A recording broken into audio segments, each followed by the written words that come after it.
There was once a king who had 3 daughters, and he loved them in the order kings often do, which is not always the order the daughters need. The 2 elder sisters were praised for their beauty and their clever tongues.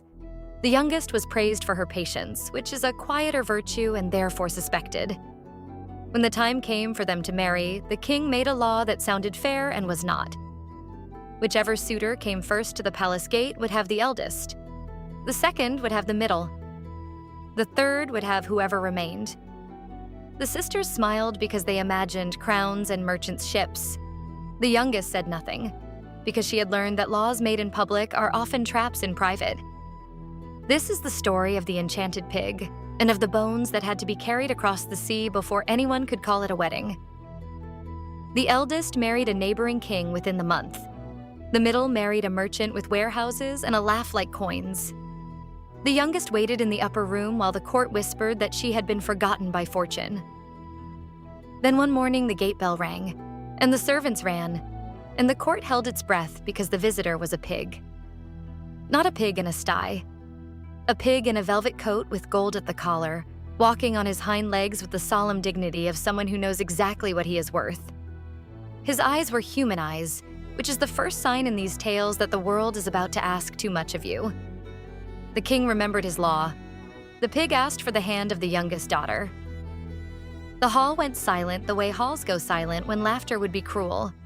The youngest came down the stairs in her plain dress and looked at the pig and looked at her father and understood that refusal might cost more than marriage. She said yes, not because she loved him yet, because some promises in fairy tales are doors, and doors only open one way at the beginning. They left the palace without a carriage.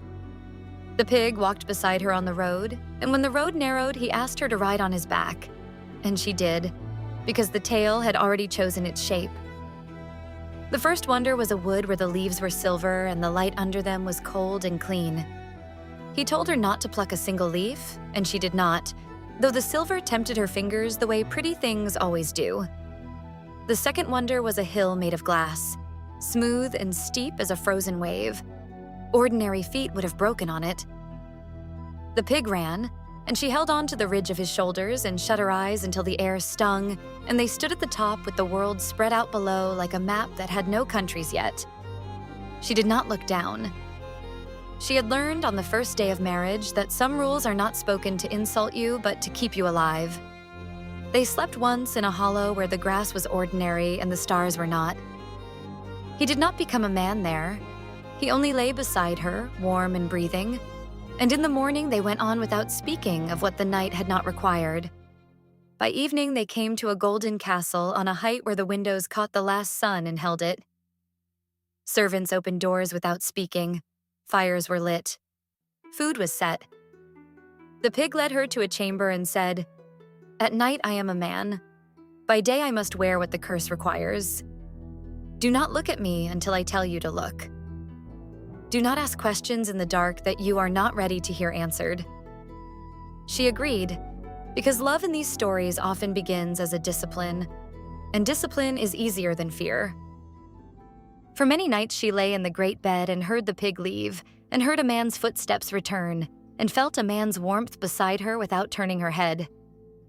He spoke to her softly about the castle, about the lands that belonged to the curse, about patience measured in years rather than days. She learned his voice before she learned his face, which is a strange kind of intimacy and not a small one. In the day, she walked in gardens where the fruit was gold and heavy on the branches. She did not eat what she was not offered.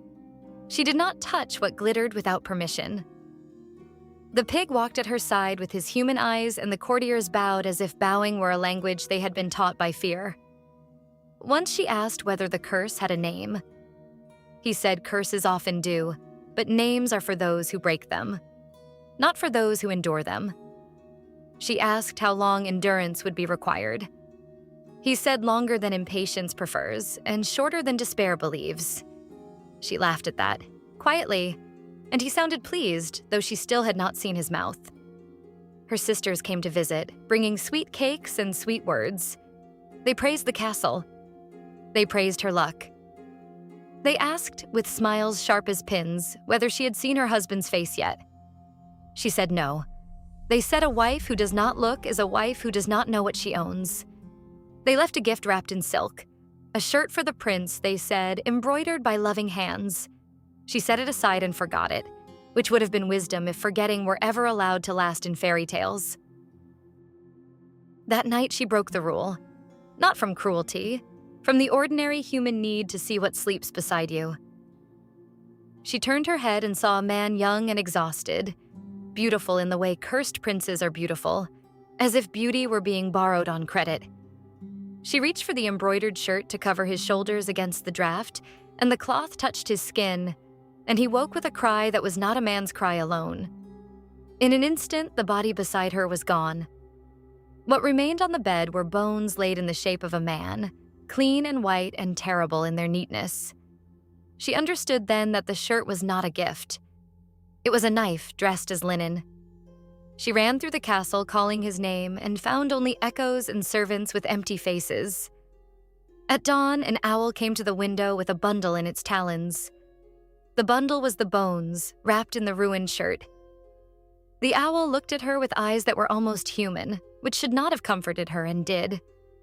It launched into the air and flew toward the sea, and she took the road down from the Golden Castle because some tasks do not wait for grief to finish.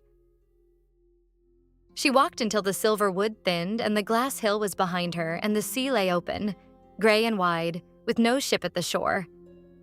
The owl circled once and flew on, and she followed the coast because the tale had left her no other instruction. On the third day, she found a boat small as a tub, and in it a paddle and no sailor, and she understood that the story expected her to row.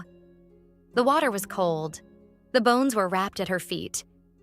The owl appeared at dusk each day and vanished at dawn, a guide that refused to be comforted. Storm came on the second night at sea. The boat lifted and dropped like a cup in a careless hand.